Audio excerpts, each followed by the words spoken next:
Hi everyone, it's Tammy with Shabby Fabrics. I have a very useful thing for you today. This is a June Taylor Quilt-as-you-go coverall. I love this. This is so practical. You could use these as an apron. You could use them gardening, to do crafts. You could even use them in a nursing home or in a situation where you're doing home health care and you have an elderly person, someone that you just need to cover their clothes so that they can eat. This is perfect for that. Easy on and off. We just use some hook and loop tape to attach the neck around. So it's very quick and easy to take off or on someone. So I'd love to show you how to make this product. I'm going to show you start to finish.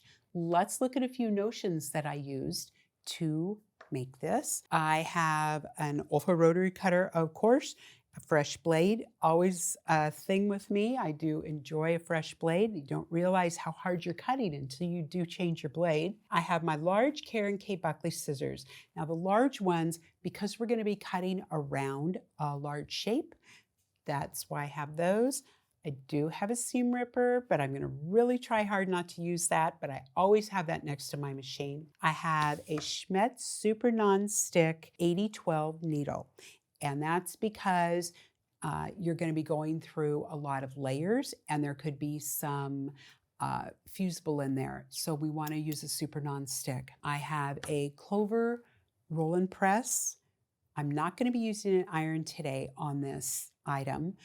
June Taylor recommends that we don't do that, as when we do our sew and flip, we're definitely going to use the roll and press. I will show you how that works. Clover Wonder Clips, always a good thing to have. I use those for all of my binding. And then I have my Cool Pins by the Gypsy Quilter.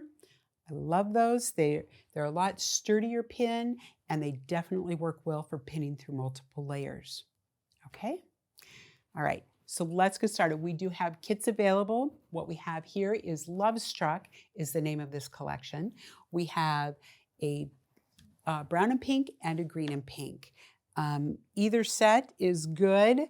I have the one on set with me today is going to be the green. It's the one that we're making today. So the first thing you're going to do is you're going to take your backing and you're going to press it out nice and flat. Use a little magic sizing on that. And then you're going to take your batting.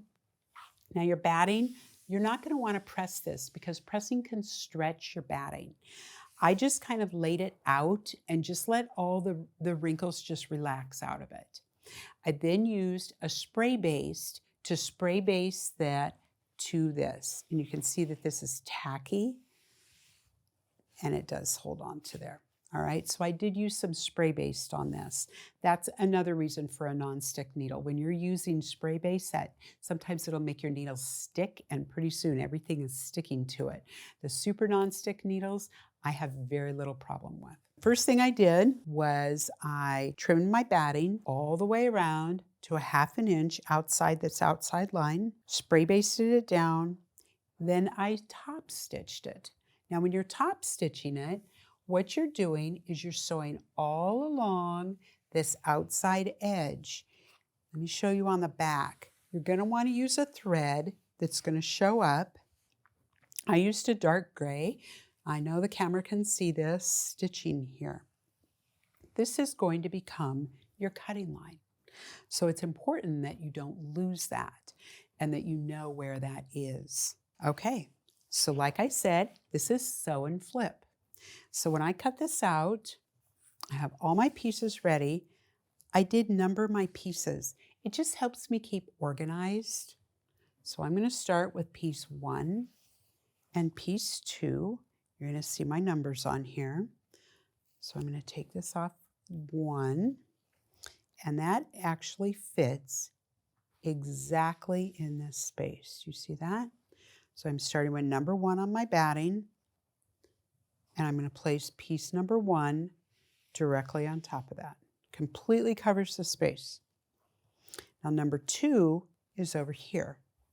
This is number 2. So we're going to turn our fabric right side together like this. I'm going to line up these edges. Now these are placement lines.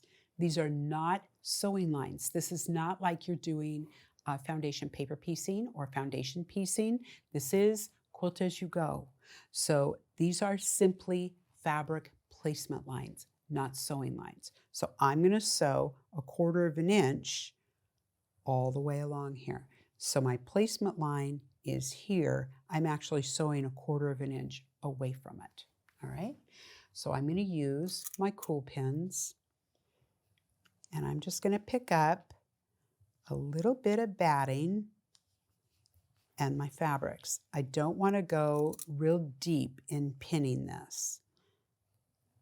That's how these pins, they're so useful, because I can take a little bite of my batting and then I just ever so slightly lift with the back of the pin, and I can pop that pin right through. That works really well. Now, if I were using my favorite pins, you all have watched my other videos, you know I love those Clover extra fine patchwork pins. I would bend these in half if I tried to use them on this. All right, there we go. So I have good coverage here to here. Let's go sew 1/4 of an inch from the raw edge. Okay, so we're over here at the machine, and I want to start sewing about, I want to say 1/4 to 1/2 of an inch away from, I'm 1/4 of an inch away from my fabric edges. That's where I'm going to start sewing.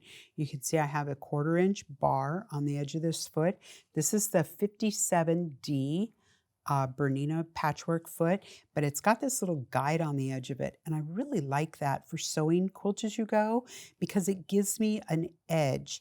If your machine has a guide that you can attach to the foot so you know exactly where 1/4 inch is, that might be very helpful for you in sewing something like this. All right, here we go.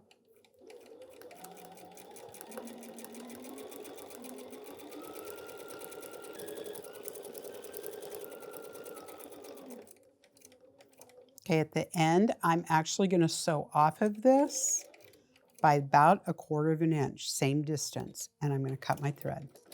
All right, so let's take our pins out and see how we did.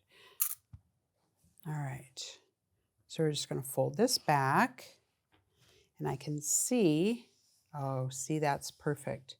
See, that just covers that placement line. That's exactly what you want. So I'm going to take my little sticker off of number 2, and I'm going to use a Clover roll and press.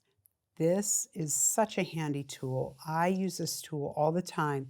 You can see how that fabric wants to stay there, but when you actually use a roll and press on it, it is like I have pressed this with an iron when I have not touched it with an iron. You can see how crisp and nice this seam is. So we just run this back and forth across this a couple of times. Just like that. You see that? That is beautiful. It looks like I hit it with an iron. All right, so now I'm ready for piece 3. Piece 3 is on the other side, and it is green as well. Let's take our sticker off of there, number 3. Number 3, again, is just going to flip over. So my placement line is here. I'm going to sew 1/4 of an inch on the other side of that placement line. Number 3. All right, so I'm going to pin this and take it to the machine.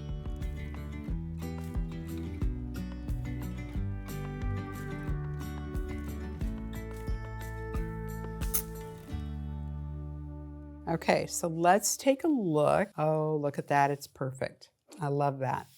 Okay, here we go with our roll and press again.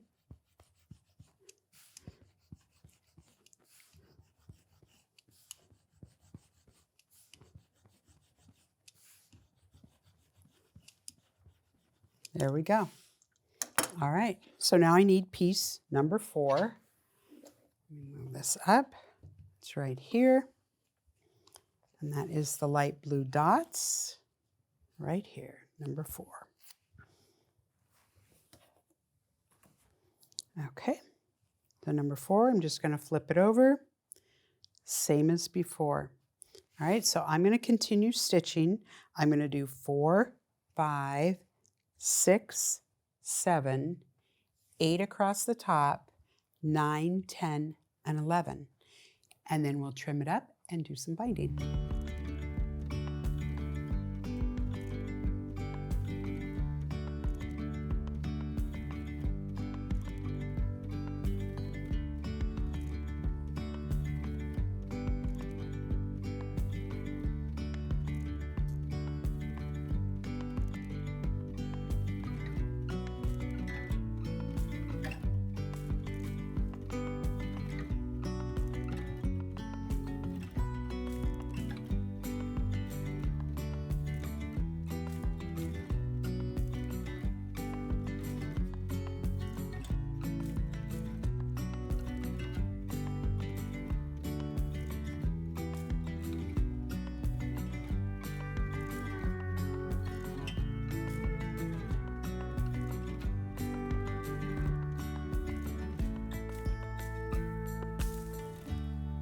Okay, so as you can see, as I'm going along, I put on piece 5. I'm going to attach piece 7, but do you see how much overlap I have here? Look at that. I have quite a bit of overlap as I'm going along with my piece.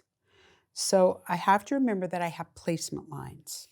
So what I'm going to do is I can see the beginning of the placement line right here. That's where I'm going to set my strip, and I'm going to put a pin there.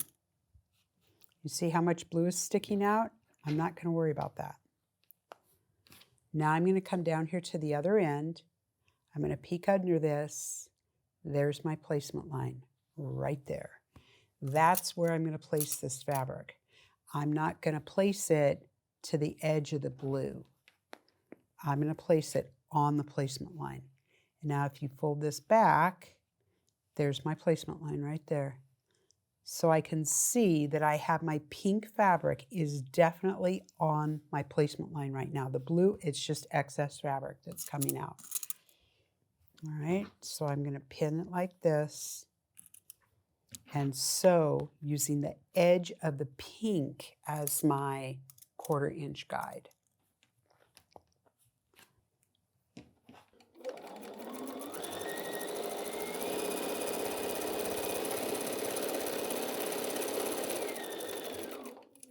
Okay, so now let's see if this works. So now if I'm correct, when I flip this over, yep, all of section 7 is now completely covered exactly like I want it to be.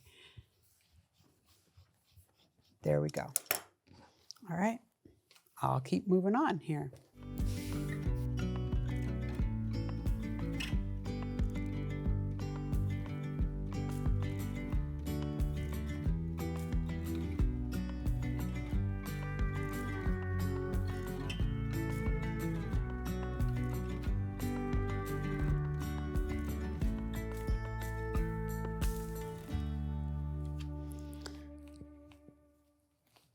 Okay, so let's get our last piece folded over here.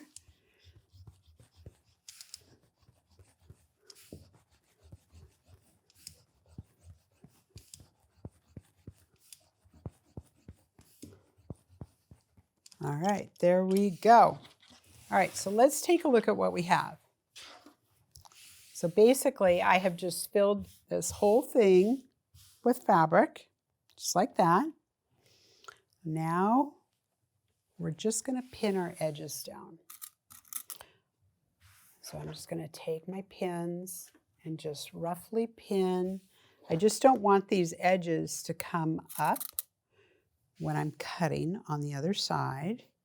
So we're just going to pin our loose edges down a little bit here. Maybe one in here, a couple down here, corners, wherever you think that fabric might tend to get folded.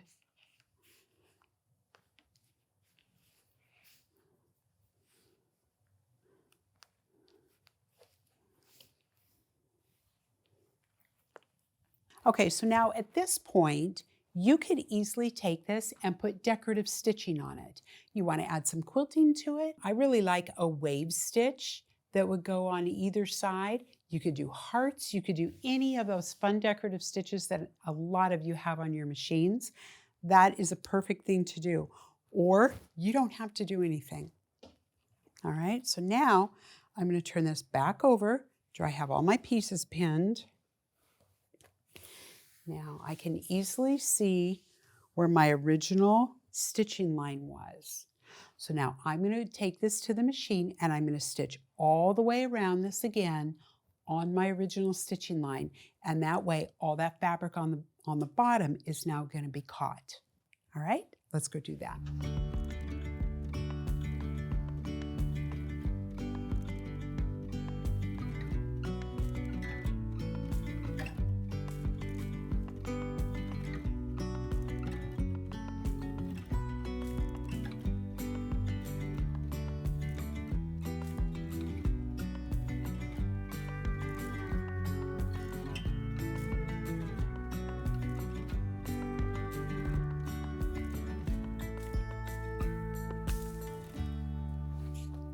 Okay.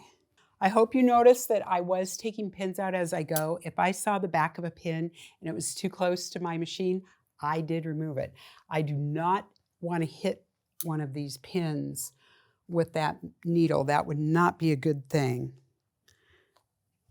All right, there we go. So now I have all this is sewn down.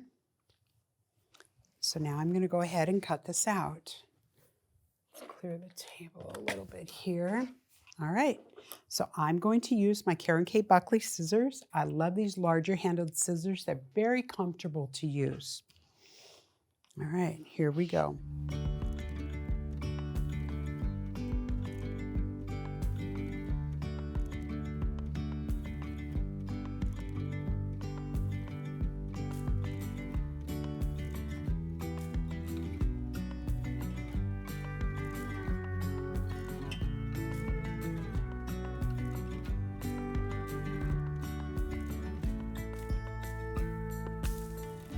All right, so I've got this all cut out. Beautiful. Now, let's put some binding on this. So I've made my binding ahead of time. What I did was I cut bias binding because you have curves here. All of these curves, you have bias binding. So whenever I start to bind a project, I always look at the most logical place to start when you're binding, right? I don't want to start on a curve. I definitely do not want to start anywhere on this neckline right here. Stay away from that when you're starting your binding. What appeals to me is this straight edge right here on the bottom, and this is where I'm going to start. Okay, so let's take our binding, find an end.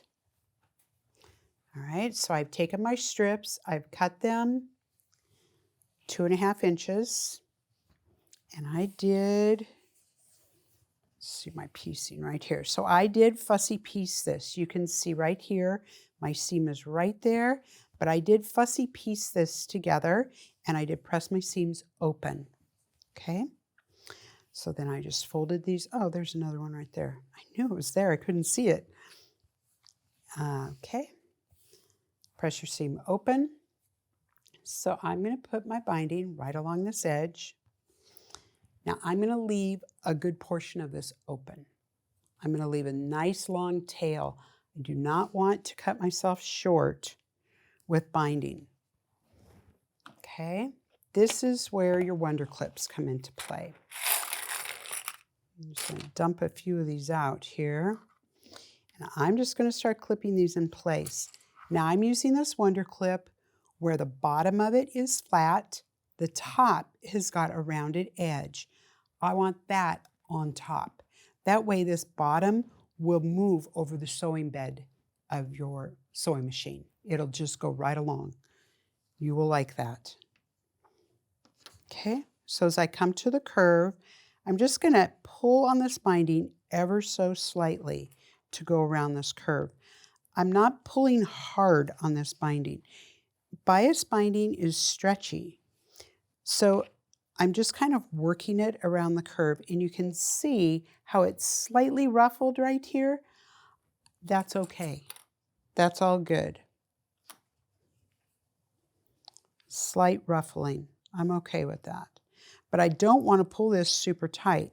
If you pull really tight on this binding, what will happen is when it flips to the other side, it's all going to go to the back, and it's going to create an edge that's folded down under, and it's going to be distorted. So it's important to be gentle with your binding around these curves.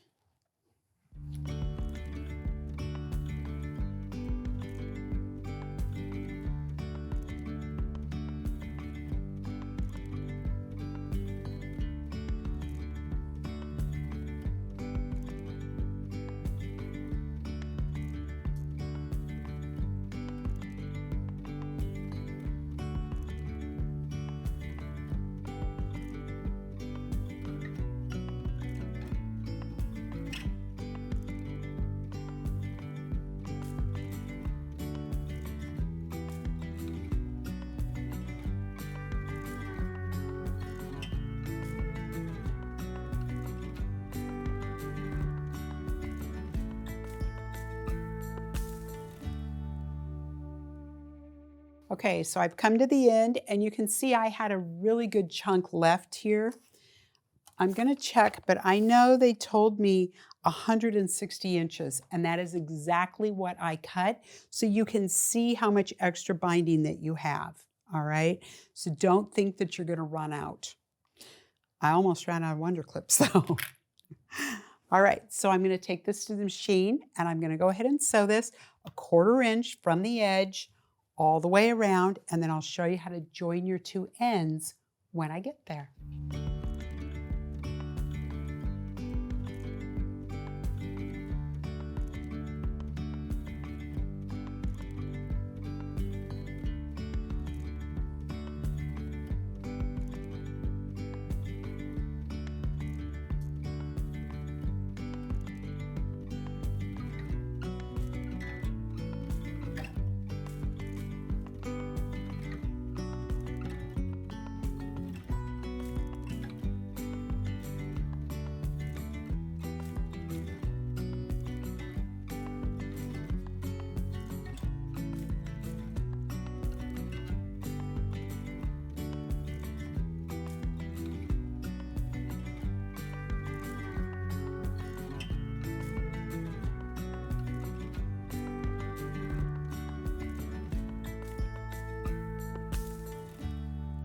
Okay, so I want you to see I've got the binding on, and I tried very hard not to distort any of my curves, and they all look really, really good. All right, so let's take a look at the bottom here. How do we go about making these two things match? Well, I'm going to turn my iron on. All right. So on something like this, I'm going to want to leave 1/4 inch gap between my two folds. Okay, so this one I sew to here, and I'm just folding this. I'm laying this along the edge of my project, and then just kind of finger pressing that a little bit. This one I sewed to here, and I'm just going to bring this edge up, laying flat against my coverall here, laying flat along that edge. All right, and I have 2 folds here now in my binding, and I have left about 1/4 inch. You know, I'm just going to give those a good press just like this. I think a clover roll and press is going to be just fine rather than trying to take this to an iron right now. Let's just do that. Perfect. All right, now let's open this up. So I'm going to take the one back here. And I'm just going to gently open this. What I'm looking at are the creases. So I have the crease in the center, and then I can see this crease and this one that I just made with the roll and press. Okay, see if he'll stay there. This one I'm going to open up. I'm going to open it as well. Now I'm going to line up all of these edges. All of these creases are going to get lined up. Let's just leave this one folded in half for right now. And I'm going to set it up right next to this one, just like that.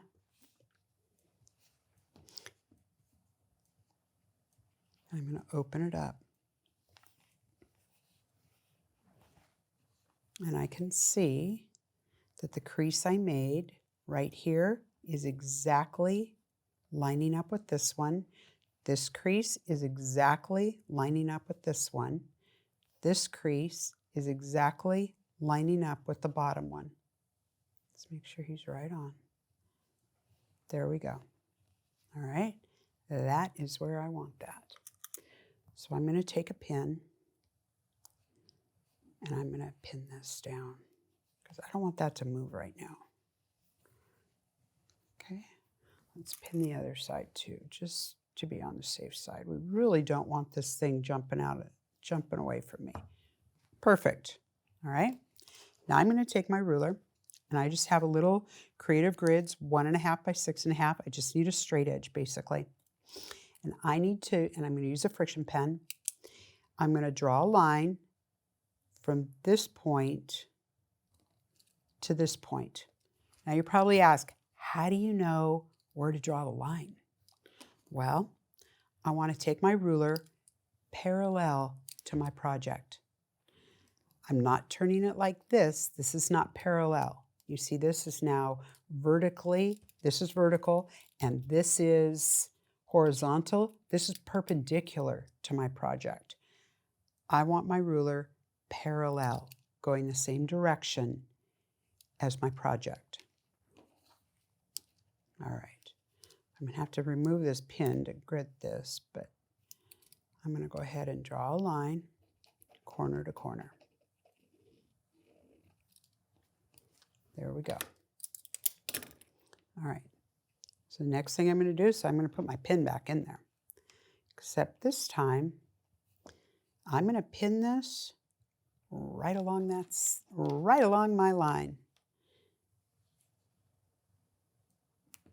All right. Let's remove this pin. Let's double check and make sure that we have this pinned right, okay? Before you go sew that, let's double check. Look at that. That is exactly what I want this to look like. That's perfect. It's going the right angle. This is all exactly how I want this to look. Okay, so let's open this back up, put this pin back in it, because now I need to go sew from corner to corner, so I know I'm going to have to remove that pin. There's no way I'm going to sew with that pin right there. Let's move him over here. There we go. All right, so I'm going to go start here at this corner, on the line, all the way to this corner. Pins are out of the way. Here we go.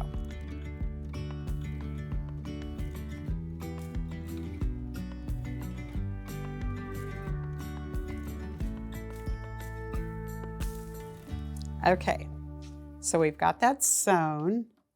I'm going to clip my threads here. All right, let's remove the pins. I'm going to pull this and just double check. Yes, that is exactly what I want. So you can trim this with a rotary cutter. You can trim this with scissors, whatever you are more comfortable with. I'm comfortable with a rotary cutter. That's what I'm going to use.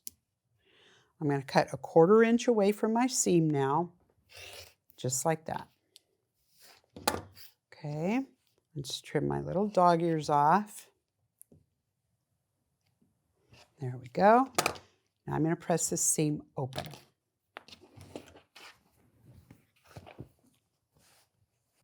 Have this little Panasonic iron with me today.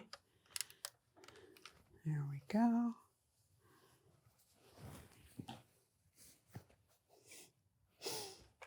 All right.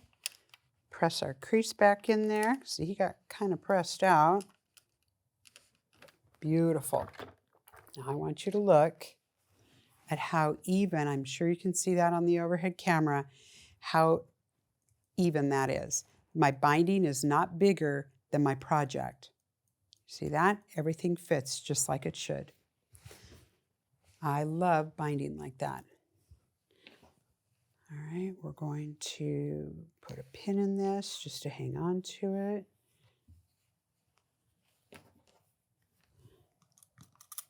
There we go.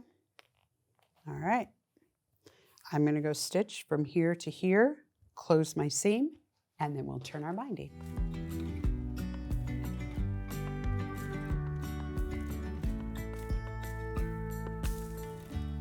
Okay, so we have our binding is completely down.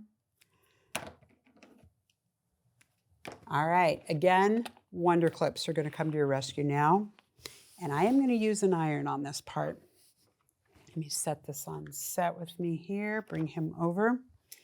All right, so now the next part, I'm going to take an iron and I'm just going to start pressing my binding all the way around.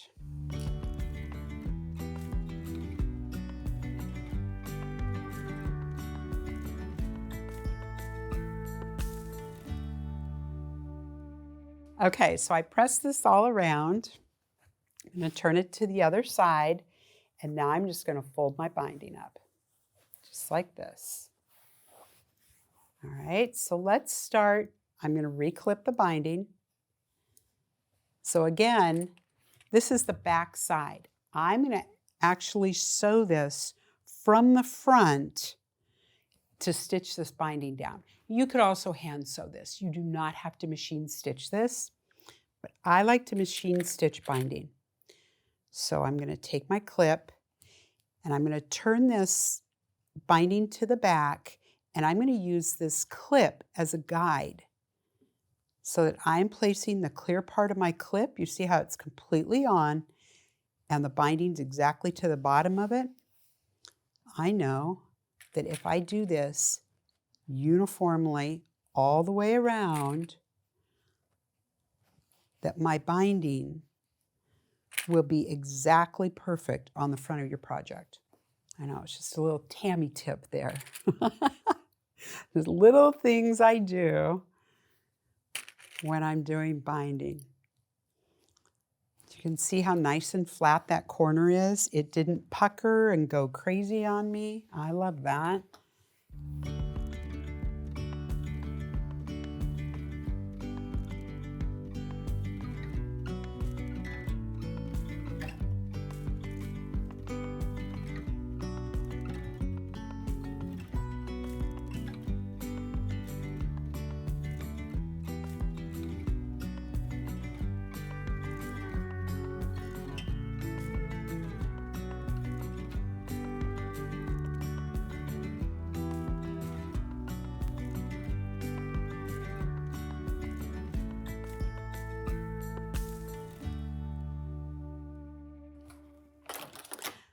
All right, I have everything pinned. Let's take a look at the front. Gorgeous. This looks great. I love this. Everything came out exactly like I wanted it to with my curves. So now you could take this to the machine or hand stitch it, and your binding is complete. You're going to add some hook and loop tape here on the bottom of this and on the top of this. And that will just go to the center here, and there is your neck. That's how you make your neck hole. All right? So thank you so much for joining me today. I appreciate your time. Thank you for hanging in there with me. This was a longer video, and I do appreciate your time today. I hope you had a great time. We have some kits available. This is Love Struck. Also, if you have your own fabric collection at home that you'd like to make this out of instead of Love Struck, we do have just the batting kits available from June Taylor, and you should see those when you go to the link right below this video.